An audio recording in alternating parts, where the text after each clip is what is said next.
Exam का result आने के बाद बच्चे बोलते हैं कि मैम आंसर्स तो सारे आते थे बट बस मार्क्स ही नहीं आए। क्या आप लोगों ने भी ऐसा फेस किया है अपने प्री बोर्ड्स में या यूटी वगैरह में? तो अगर आप लोगों ने भी ऐसा कुछ फेस किया है तो ये आपकी पढ़ाई में प्रॉब्लम नहीं है, ये प्रॉब्लम है कि आप आंसर्स कैसे लिख के आते हैं, पेपर में आप किस तरीके से अपने आंसर्स को लिखते हैं। तो आज की वीडियो में हम लोग इसी के बारे में बात करने वाले हैं। हेलो एवरीवन, मैं आप लोगों की science mentor and welcome to our digital platform Indian Toppers. ये जो डिजिटल प्लेटफॉर्म आप लोगों को प्रोवाइड करवाया जा रहा है, इस पे हम लोग बोर्ड्स की और 6 से लेकर 12 तक की सारी वीडियोस डालने वाले हैं, जिसमें हम आपको हेल्प करेंगे कि कैसे आप छोटी छोटी मिस्टेक से बच सकते हैं, आपके मार्क्स कटने से बच सकते हैं। तो चलिए, जैसे कि हम लोग बात करें, आज की जो हमारी वीडियो होने वाली है वो है क्लास 10th साइंस बोर्ड के लिए, जिसमें हम ये जानेंगे कि जो बच्चों के मार्क्स कटते हैं, जो बोलते हैं बच्चे कि पेपर तो पूरा अच्छे से करा था, पूरे पूरे आंसर्स लिखे थे, इतनी इतनी शीट्स भर दी हमने, लेकिन फिर भी क्या हुआ, हम एक्सपेक्ट कर रहे थे कि 60, 65 आ जाए, 70 आ जाए, लेकिन आए कितने, 40, 45, 35। तो शीट्स भरने से कोई मतलब नहीं है। अब ऐसा नहीं है कि आपने ए शीट, बी शीट, सी शीट, इतनी सारी शीट्स भर दी, नहीं, भले ही आप आंसर छोटा लिखो लेकिन आंसर प्रॉपर होना चाहिए, जो क्वेश्चन में पूछा गया है, पॉइंट टू पॉइंट होना चाहिए। कई बच्चे क्या करते हैं, डायग्राम बना देंगे लेकिन उसमें लेबलिंग नहीं है, पेन से डायग्राम बना देंगे। तो इन्हीं सब चीजों को आज हम लोग अनलॉक करने वाले हैं। चलिए शुरू करते हैं हम लोग आज की हमारी वीडियो। सबसे पहले बात करते हैं जो हमारा पॉइंट नंबर 1 है।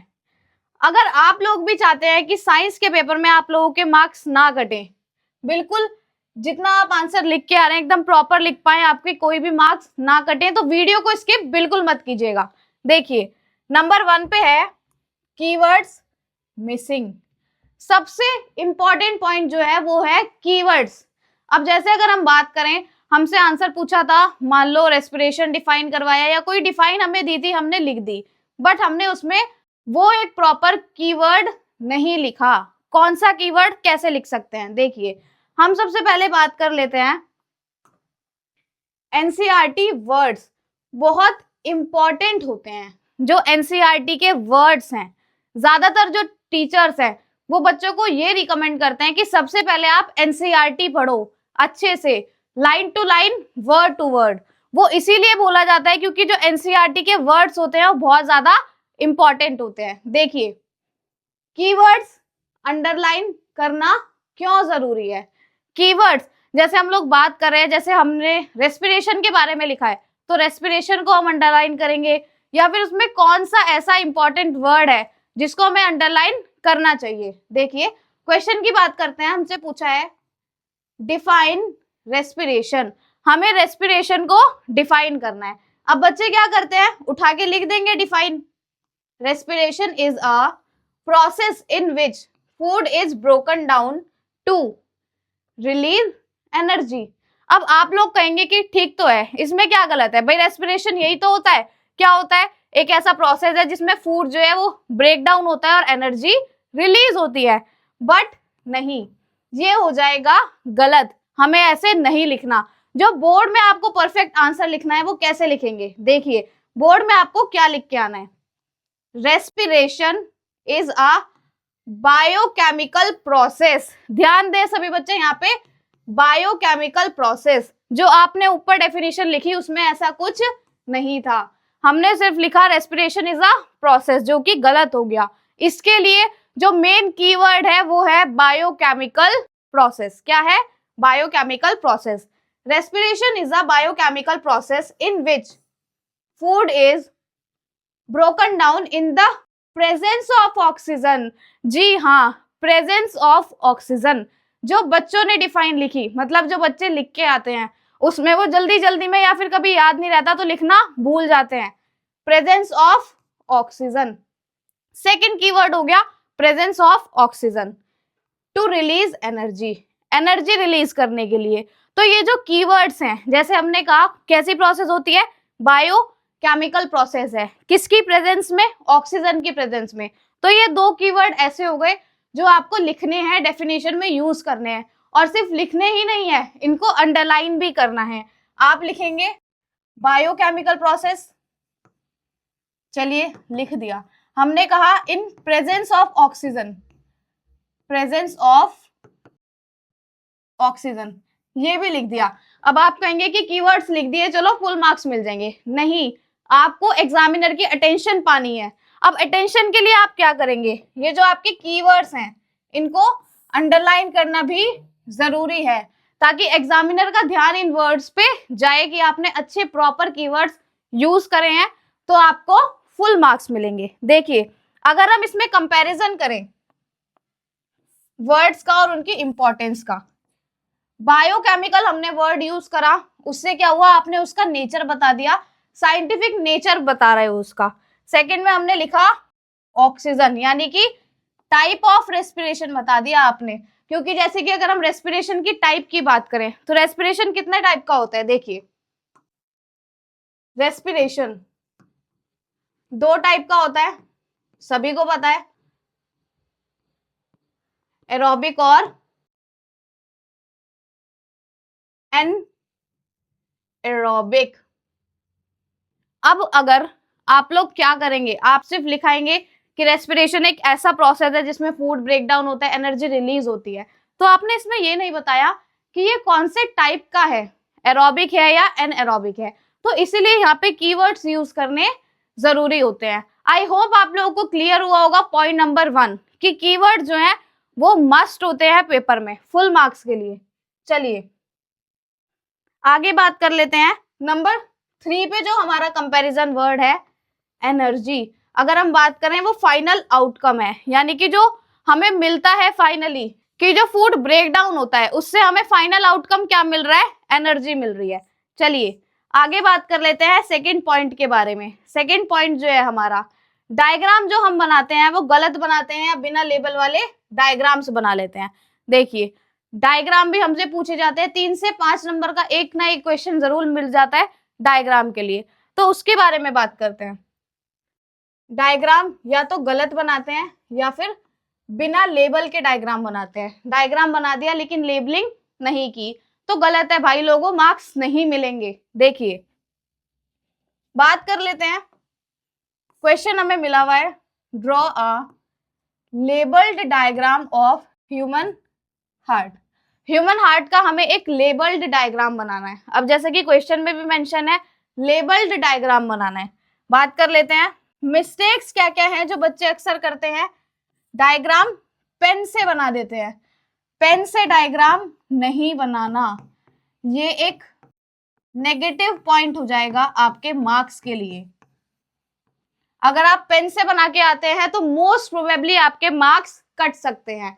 नंबर 1 हो गया, पेन यूज नहीं करना, पेंसिल यूज करनी है। सेकंड पे लेबल्स नहीं है, डायग्राम बना दिया लेकिन लेबलिंग नहीं की। जैसे मैंने आप लोगों के लिए एक एग्जांपल लिया हुआ इधर, ये ह्यूमन हार्ट है, हमने जो यहाँ पे हार्ट का डायग्राम लिया है उसमें प्रॉपर लेबलिंग की हुई है हमने। जैसे आप देख सकते हैं सबसे पहली बात पेंसिल से बनाए। सेकंड में अगर हम बात करें प्रॉपर इसमें सारे लेबल्स हैं, जैसे कि आप देख सकते हैं यहाँ पे अओर्टा है, यहाँ पे पल्मोनरी आर्टरी है, यहाँ पे पल्मोनरी वेन है, right atrium, right ventricle, left atrium, septum, तो यहाँ पे सारी चीजें हैं। तो जब आपको डायग्राम बनाना है तो लेबलिंग उसमें मस्ट है, लेबलिंग करनी जरूरी है। चलिए नंबर 3 पे है इररेगुलर टेढ़ी मेढ़ी लाइंस। जो हम इररेगुलर लाइंस बना देते हैं, टेढ़ी मेढ़ी लाइन बना देते हैं, यानी कि जैसे फॉर एग्जांपल अगर मैं एग्जांपल लूं एक, हमने ये वाली लाइन बनानी है, हमें ये ड्रॉ करना है, वेना कैवा हमें ड्रॉ करना है, तो हम क्या करेंगे, हम जल्दी जल्दी में क्या कर रहे हैं, हमने ऐसी प्रॉपर लाइन नहीं बनाई, हम क्या कर रहे हैं ऐसी ऐसी ऐसी ऐसी, ये कुछ ऐसी इररेगुलर सी लाइन बना रहे हैं, तो उसमें आपको प्रॉपर मार्क्स नहीं मिलेंगे क्योंकि वो देखने में ही बहुत ज्यादा गंदा लगेगा। डायग्राम ऐसा बनाना है जो ज्यादा अच्छा ना हो लेकिन अट्रैक्टिव हो, जो टीचर को अट्रैक्ट कर सके। चलिए आगे देखते हैं, रफ डायग्राम नहीं बनाना। जैसे कई बच्चे क्या करते हैं कि जब वो प्रैक्टिस कर रहे होते हैं तो वो रफली डायग्राम बनाने की प्रैक्टिस करते हैं, पेपर में भी वो जल्दी जल्दी में ऐसा ही बना देते हैं। नहीं, रफ डायग्राम बिल्कुल नहीं बनाना, मार्क्स कट सकते हैं। अब हम बात करते हैं कि हमें क्या करना चाहिए। बोर्ड स्टाइल जो है डायग्राम्स का वो क्या है, ड्रॉ विद पेंसिल, सबसे पहले पेंसिल से ड्रॉ करना है, हमने बात की। नंबर 2 पे नीट एंड क्लीन डायग्राम, जो डायग्राम आपका होना चाहिए वो नीट एंड क्लीन होना चाहिए। अगर आप कोई लाइन बना रहे हैं, कुछ भी आप बना रहे हैं, तो उसको एकदम अच्छे से आपको रिप्रेजेंट करना है, क्लियरली वो समझ आना चाहिए कि आपने क्या बनाया है। नंबर 3 पे है मिनिमम 4 लेबल। देखिए कम से कम 4 लेबल्स आपको करने हैं। अगर आप डायग्राम बनाते हैं, पेपर में क्वेश्चन आता है, तो मिनिमम 4 यानी कि कम से कम 4 चीजें आपको डायग्राम में शो करनी है। अगर आप सारी कर देते हैं तो बहुत सी बात है, पूरे पूरे मार्क्स मिलेंगे, लेकिन मिनिमम 4 तो करनी ही करनी है। नेक्स्ट है, जैसे अगर हम बात करें मेन 4 क्या हो सकती है हार्ट में, right atrium right ventricle, right atrium right ventricle, left atrium और लेफ्ट वेंट्रिकल। ये 4 बहुत इंपॉर्टेंट लेबलिंग है ह्यूमन हार्ट में। तो याद रखिएगा, पेन से कभी डायग्राम नहीं बनाना, लेबलिंग प्रॉपर होनी चाहिए, नीट एंड क्लीन डायग्राम बनाना है, और मिनिमम 4 लेबलिंग मस्ट है। ऐसे अगर आप लोग करते हैं तो आपके मार्क्स डायग्राम में कभी भी नहीं कटेंगे। चलिए आगे बात कर लेते हैं, नंबर 3 की तरफ चलते हैं। न्यूमेरिकल्स में स्टेप स्किप करना बहुत ही अच्छा पॉइंट है, ये भी अगर हम बात करें। देखिए न्यूमेरिकल्स की बात कर लेते हैं। न्यूमेरिकल्स जो आते हैं बोर्ड एग्जाम में, अब बच्चे क्या करते हैं कई बार कि भाई न्यूमेरिकल देख लिया, अरे वाह ये तो हमने सॉल्व किया था, हमने PYQs लगाए थे, उसमें ये सेम क्वेश्चन आया था। अच्छी बात है, सेम क्वेश्चन आया था, आपको इसका आंसर आता है, बट आपको डायरेक्टली आंसर उसमें नहीं लिखना।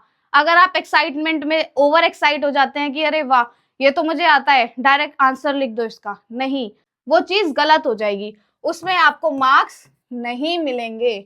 चलिए बात कर लेते हैं प्रॉपरली कैसे हमें न्यूमेरिकल सॉल्व करने हैं।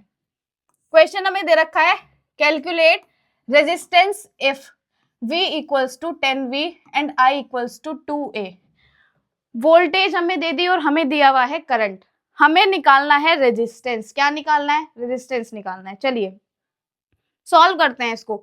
सबसे पहले स्टूडेंट्स क्या करते हैं, भाई बच्चे बहुत ज्यादा एक्साइटेड है, इतना इजी क्वेश्चन दे दिया, 2 मार्क्स में फ्री के 2 नंबर मिल रहे हैं, चलो फटाफट आंसर लिख देते हैं। नहीं, गलत है ये तरीका, डायरेक्ट आंसर नहीं लिखना। 5 ओम आपने आंसर लिख दिया, आप सोच रहे हो कि वाह इतना इजी न्यूमेरिकल्स था, 2 नंबर तो पक्के। नहीं भाई, 2 छोड़ो, आधा भी नहीं मिलेगा, 0। ठीक है, क्या हो जाएगा? 0 हो जाएगा। आगे बात करते हैं बोर्ड में आपको कैसे लिखना है। देखिए सबसे पहले जो हमें गिवन वैल्यूज हैं, जैसे हमने बात की क्वेश्चन में हमें वोल्टेज दे रखी है और करंट दे रखा है, पहले वो लिखेंगे V equals to 10V, voltage 10 volt है और करंट 2 एम्पियर है। फर्स्ट स्टेप में हमें उसकी गिवन वैल्यूज लिखनी है। क्लियर इतना? आगे बढ़ते हैं। सेकेंड में हमें लिखना है यूज्ड फॉर्मूला, जो फॉर्मूला इस न्यूमेरिकल में यूज होगा, जैसे कि इसमें हम यूज करेंगे V इक्वल्स टू IR। सबको पता है, बहुत इजी होता है और याद भी रहता है सबको, ये फॉर्मूला यूज होगा, तो इसको हमने चेंज करके लिख दिया R equals to V upon में I। ये फॉर्मूला यूज हो रहा है, ये हमने यहाँ पे लिख दिया। 2 स्टेप कंप्लीट हो गए, आधा मार्क इसका, आधा मार्क इसका, 1 नंबर हमारा पक्का हो गया। आगे बात करते हैं, अब फॉर्मूले में वैल्यू सब्स्टिट्यूट करनी है, वैल्यू पुट करनी है। चलिए करते हैं। V है हमारा 10, I है हमारा 2, 10 अपॉन में 2। देखिए हमने लिखा V इक्वल्स टू IR, इससे हमने फॉर्मूला निकाला R equals to V upon में I। R की वैल्यू निकालनी है, वैल्यू सब्स्टिट्यूट करते हैं। V है हमारा 10, I है हमारा 2, R आ जाएगा 5 ओम। हमने यहाँ पे कैलकुलेशन कर ली, सॉल्व कर लिया, हमारा आंसर आ गया R इक्वल्स टू 5 ओम। ये हमारा फाइनल आंसर आ चुका है। 3 स्टेप हमारे पक्के। अब हमारा जो नंबर 4 स्टेप होगा वो क्या है, हमें लास्ट में लिखना है आंसर R इक्वल्स टू 5 ओम। तो अगर आप लोग ये पूरे 4 स्टेप फॉलो करते हैं किसी भी न्यूमेरिकल्स में और उसको सॉल्व करते हैं, तो कहीं पे भी आपके मार्क्स नहीं कटेंगे, अगर आपने करेक्ट उसकी कैलकुलेशन की है, सारी चीजें ठीक से की है। चलिए आगे बात कर लेते हैं। नेक्स्ट पॉइंट जो है हमारा नंबर 4, यूनिट्स नहीं लिखते। अब बच्चे क्या करते हैं जल्दी जल्दी में कि भाई पेपर इतना लेंथी है, इतनी सारी चीजें करनी है, तो फटाफट से जल्दी जल्दी करो, यूनिट्स लिखना भूल जाते हैं, तो उसमें भी मार्क्स कट जाते हैं। देखिए बात करते हैं, यूनिट्स नहीं लिखी, आंसर अधूरा। अगर आप किसी भी आंसर में कोई न्यूमेरिकल है या फिर कोई भी आपके पास ऐसी चीज है जिसमें यूनिट यूज होनी है और उसमें आपने यूनिट नहीं लगाई, तो आपका आंसर इनकम्प्लीट माना जाएगा। क्या होगा आंसर? इनकम्प्लीट आंसर होगा। बात कर लेते हैं, देखिए रॉन्ग क्या है। जैसे हमारे पास काइनेटिक एनर्जी है, हमें एक न्यूमेरिकल दिया हुआ है, उसमें काइनेटिक एनर्जी है 20 जूल। अब बच्चे क्या करेंगे, हमने पढ़ लिया क्वेश्चन ये है, उसमें काइनेटिक एनर्जी दे रखी है 20 जूल। क्या करा, उठा के लिख दिया काइनेटिक एनर्जी 20। तो क्या आप लोगों के हिसाब से ठीक है? आप तो कहेंगे मैम 20 दिया था, 20 हमने लिख दिया, बट नहीं, ये गलत हो जाएगा, इनकम्प्लीट है, क्योंकि ये हमें 20 जूल पूरा लिखना है। यूनिट मस्ट होती है बच्चों। अगर आप यूनिट नहीं लिखेंगे ना तो एग्जामिनर आधा नंबर यहाँ पे भी काट लेगा। ठीक है, आगे बढ़ते हैं। देखिए ठीक तरीके से हम कैसे लिख सकते हैं। जो काइनेटिक एनर्जी है वो 20 जूल है, तो हमें 20 के साथ जूल यानी कि यूनिट जरूर जरूर जरूर लगानी है। याद रखिए, यूनिट जरूर लगानी है। आगे बात करते हैं, चलिए फिफ्थ पॉइंट की तरफ बढ़ते हैं। फिफ्थ पॉइंट क्या कह रहे हैं? Chemical equation. देखिए केमिकल इक्वेशन बैलेंस नहीं करते। अब बच्चे क्या करते हैं, केमिकल इक्वेशन, जैसे कि अगर हम बात करें तो क्लास 10th का पहला ही चैप्टर है केमिकल रिएक्शंस एंड इक्वेशंस। उसमें बहुत सारी केमिकल इक्वेशंस यूज होती हैं, पढ़ी भी हैं। तो उसमें क्या है, पेपर में क्वेश्चन आ जाते हैं केमिकल इक्वेशन से रिलेटेड। तो उसमें बच्चे क्या करते हैं, केमिकल इक्वेशन को एज इट इज लिख देते हैं, बैलेंस करना ही भूल जाते हैं। देखिए केमिकल इक्वेशन को बैलेंस करना बहुत जरूरी होता है, क्योंकि हमारा एक लॉ होता है, law of conservation of mass. Law of conservation of mass ये बोलता है कि मास को ना ही हम बना सकते हैं ना ही हम डिस्ट्रॉय कर सकते हैं। जो मास है वो रिएक्टेंट साइड और प्रोडक्ट साइड पे इक्वल होना चाहिए। इसी law of conservation of mass को फॉलो करने के लिए जो केमिकल इक्वेशंस होती है उनको क्या करना पड़ता है, बैलेंस करना पड़ता है। चलिए बात कर लेते हैं क्वेश्चन की। क्वेश्चन क्या दे रखा है, right a balance chemical equation. Balance chemical equation लिखनी है। अब बच्चे क्या करेंगे, Zn प्लस HCl, उसमें प्रोडक्ट साइड में क्या है, ZnCl2 plus H2। For example हमें क्वेश्चन दे दिया कि हमें Zn प्लस HCl दिया है, हमें इसका प्रोडक्ट बनाना है कि क्या होगा, प्रोडक्ट क्या बनेगा। हमने लिख दिया ZnCl2 प्लस H2 बनेगा। अब आपके हिसाब से क्वेश्चन ठीक हो गया, क्योंकि हमें रिएक्टेंट दिया था, हमसे प्रोडक्ट पूछा था, हमने लिख दिया, क्वेश्चन सॉल्व, मार्क्स मिल जाएंगे। नहीं मिलेंगे, बिल्कुल नहीं मिलेंगे, क्योंकि आपने जो यहाँ पे इक्वेशन लिखी है वो कैसी है, अनबैलेंस्ड। कैसी इक्वेशन है, अनबैलेंस्ड इक्वेशन है। हमें बैलेंस्ड इक्वेशन लिखनी है। करेक्ट तरीका क्या होगा, Zn plus 2HCl gives ZnCl2 plus H2। यहाँ पे हमने इस इक्वेशन को बैलेंस कर दिया, यानी कि जो नंबर ऑफ एटम है रिएक्टेंट में और प्रोडक्ट में वो हमने इक्वल कर दिए। याद रखिए, बोर्ड में अनबैलेंस इक्वेशन यानी कि गलत आंसर। अगर बोर्ड में आपने अनबैलेंस इक्वेशन लिख दी तो आंसर गलत माना जाएगा, पूरे मार्क्स कभी भी नहीं मिलेंगे। चलिए आगे बढ़ते हैं। नेक्स्ट जो हमारा पॉइंट है, पॉइंट नंबर 6, जो कि है स्टेट सिंबल भूल जाते हैं। जैसे कि हमने अभी बात की केमिकल इक्वेशंस के बारे में। अब केमिकल इक्वेशन में कुछ चीजें होती है, जैसे कि कोई सॉलिड में था, सॉलिड फॉर्म में, कोई लिक्विड फॉर्म में है, कोई प्रेसिपिटेट फॉर्म में है। तो उसमें जो उनके स्टेट सिंबल होते हैं, मान लीजिए जैसे NaCl है, सोडियम क्लोराइड है, वो एक्वस फॉर्म में है, लेकिन हमने उसको सिर्फ NaCl लिख दिया, एक्वस लिखा ही नहीं, तो यहाँ पे आपको पूरे मार्क्स कभी भी नहीं मिलेंगे, क्योंकि केमिकल इक्वेशन में उनकी स्टेट भी मेंशन करनी होती है। जैसे कि अगर बात करें रॉन्ग क्या होगा, NaOH plus HCl, sodium hydroxide plus hydrochloric acid gives sodium chloride plus water. अब इसमें कोई कमी दिख रही है आपको? आप कहेंगे नहीं मैम, इक्वेशन तो ठीक लिखी है, पूरी प्रॉपर है, यही रिएक्शन होती है, सही है, बट ये सही नहीं है। राइट ये कब होगी, अगर हम बात करें बोर्ड में आपको आंसर कैसे लिखना है, NaOH है जो कि आपका एक्वस फॉर्म में है, सोडियम हाइड्रोक्साइड एक्वस फॉर्म में है, HCl एक्वस फॉर्म में है, NaCl जो बना है वो एक्वस फॉर्म में बना है, और जो H2O वाटर है वो लिक्विड फॉर्म में है। किस फॉर्म में है? लिक्विड फॉर्म में है। तो यहाँ पे हमने इनकी स्टेट मेंशन कर दी कि ये तीनों एक्वस में है और वो लिक्विड स्टेट में है। चलिए आगे बात कर लेते हैं पॉइंट नंबर 7 के बारे में, ओवर राइटिंग और एक्स्ट्रा पॉइंट, सेल्फ गोल। अब बच्चे क्या करते हैं, कई बार कुछ ऐसे टॉपिक होते हैं जो उन्हें बहुत अच्छे से आते हैं, उन्होंने डीप में पढ़े हैं, तो उस चक्कर में वो लोग क्या करते हैं, क्वेश्चन था हमारा 2 से 3 नंबर में और उन्होंने उसमें पूरा पेज भर दिया। उन्हें ऐसा लगता है कि मुझे एकदम अच्छे से आता है, मैं ज्यादा लिखूंगा तो एग्जामिनर ज्यादा मार्क्स दे देगा। नहीं, ये बिल्कुल रॉन्ग है। आपको आंसर जितना आता है, भले ही कम आता है, पॉइंट टू पॉइंट लिखना है। भले ही कम लिखो लेकिन पॉइंट टू पॉइंट लिखो। देखिए अगर हम बात करें रॉन्ग, 3 मार्क का क्वेश्चन था, उसमें उन्होंने 1 पेज लिख दिया। अब 3 नंबर के क्वेश्चन में क्या 1 पेज लिखना सही होगा? नहीं, उसको हम ओवर राइटिंग बोलेंगे कि इन्होंने आंसर में ओवर राइटिंग कर दी, एक्स्ट्रा लिख दिया। 3 मार्क के क्वेश्चन में 1 पेज नहीं भरना। गलत एक्स्ट्रा फैक्ट जो आप ऐड कर देते हैं वो भी ऐड नहीं करने। एग्जामिनर कंफ्यूज हो जाता है कि क्वेश्चन में पूछा क्या गया है। मान लीजिए आपसे NaCl सोडियम क्लोराइड का ही क्वेश्चन है, लेकिन उसमें उसकी फॉर्मेशन पूछ ली या उसकी कोई रिएक्शन पूछी है और आपने लिख दिया कि NaCl कॉमन सॉल्ट होता है, घरों में यूज करा जाता है, बहुत ही कॉमन है, इससे ज्यादातर सारे सॉल्ट्स बनते हैं। तो ये चीजें गलत है। जो आपसे पूछा है आप उसका पॉइंट टू पॉइंट वही आंसर लिखिए जो क्वेश्चन में आपसे मांगा गया है, पूछा गया है।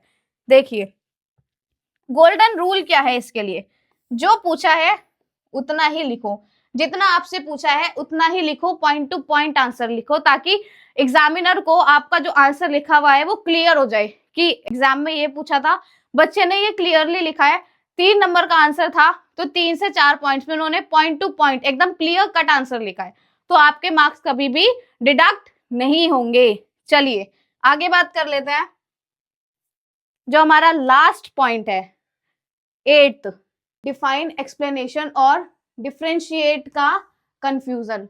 कि कई बार क्या होता है, डिफाइन में कैसे हमें आंसर लिखना है, अगर हमसे डिफरेंशिएट करवाया है, एरोबिक एनारोबिक में डिफरेंशिएट करो, या फिर कोई भी अगर आपको क्वेश्चन दे दिया तो उसमें हमें आंसर कैसे लिखना है। देखिए बात करते हैं, सबसे पहले नंबर 1 पे हमें डिफाइन दी गई है। अगर हमसे किसी भी चीज की कोई डिफाइन मांगी है, जैसे डिफाइन रेस्पिरेशन या डिफाइन फोटोसिंथेसिस, तो आप क्या करेंगे, 4 से 5 लाइन में उसकी डिफाइन लिखेंगे। नहीं भाई बच्चों, बिल्कुल गलत हो जाएगा, एकदम गलत हो जाएगा अगर आप एक डिफाइन को, एक डेफिनेशन को 4 से 5 लाइनों में लिखते हैं। नहीं, एग्जैक्ट 1 लाइन डेफिनेशन होनी चाहिए। अगर किसी भी चीज की डेफिनेशन पूछी गई है तो एग्जैक्ट 1 लाइन की डेफिनेशन होनी चाहिए। 1 लाइन या 1 से आप 1.5 कर सकते हैं, यानी कि सेकेंड लाइन में 2-3 वर्ड्स आ गए। एक डिफाइन में, डिफाइन 1 या 2 नंबर की होती है, उसमें आप अगर 3 से 4 लाइनें भर रहे हैं तो आप तो भाई 3 नंबर के क्वेश्चन में क्या करोगे, पूरा पूरा पेज भर के आओगे, फिर वही बात आ गई, ओवर राइटिंग करोगे, गलत हो जाएगा, नहीं करना है ऐसा। नेक्स्ट की अगर हम लोग बात करें, सेकेंड पे है एक्सप्लेन। एक्सप्लेन करने को बोला है हमें। फॉर एग्जाम्पल हमसे ह्यूमन हार्ट एक्सप्लेन करवा लिया पूरा उसका प्रोसेस, तो आप क्या करेंगे, 1 लाइन का आंसर लिखेंगे? नहीं, 1 लाइन का नहीं लिखेंगे। तो क्या 1 पेज का आंसर लिखेंगे? नहीं मैम, 1 पेज का भी नहीं लिखेंगे, वो भी गलत हो जाएगा। तो क्या लिखेंगे, पॉइंट वाइज आंसर लिखेंगे, पॉइंट वाइज एक्सप्लेनेशन लिखेंगे। ह्यूमन हार्ट की एक्सप्लेनेशन पूछी है, लिख दीजिए ना। ह्यूमन हार्ट आपको पता है 4 चैम्बर होते हैं, कैसे वो वर्क करते हैं, उन सबको पॉइंट टू पॉइंट लिख दीजिए। अब ये नहीं कि एक्सप्लेनेशन में 1 लाइन लिख रहे हैं या 1 पेज लिख रहे हैं, नहीं, पॉइंट टू पॉइंट जितना पूछा जाए उतना लिखिए, कम लिखिए लेकिन एग्जैक्ट लिखिए, जो पूछा है वही लिखना है, उससे एक्स्ट्रा कुछ भी नहीं लिखना। देखिए आगे बात करते हैं नंबर 3 में, डिफरेंशिएट। डिफरेंशिएट करना है हमें। फॉर एग्जाम्पल अगर हम एग्जाम्पल लें, differentiate between aerobic and anaerobic respiration, 3 mark में हमें क्वेश्चन मिल जाएगा।